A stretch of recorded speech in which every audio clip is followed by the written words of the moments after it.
శ్రీశైల మహాక్షేత్రానికి 4 కిలోమీటర్ల దూరంలో పచ్చని అరణ్యాల మధ్య ఓ పవిత్ర స్థలం ఉంది.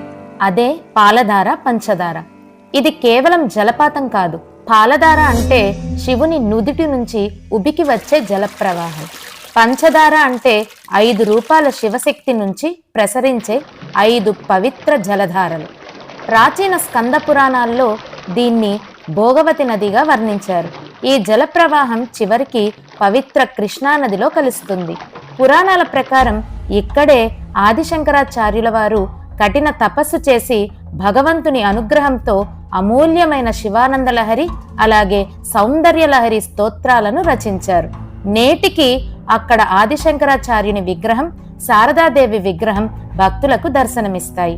శ్రీశైలంలో హటకేశ్వర ఆలయం ఎదురుగా దాదాపు 160 మెట్లను దిగితే కళ్ళ ముందు కురిసే ఆ జలధారలు మనసును మంత్రముగ్ధులను చేస్తాయి.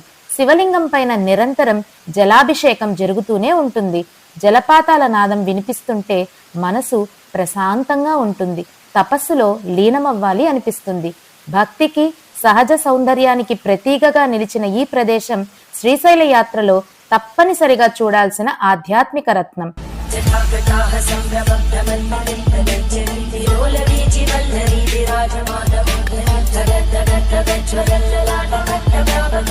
అందుకే అంటారు, శ్రీశైల దర్శనం సంపూర్ణం అవ్వాలంటే పాలధార పంచదార తప్పనిసరిగా దర్శించాలి అని.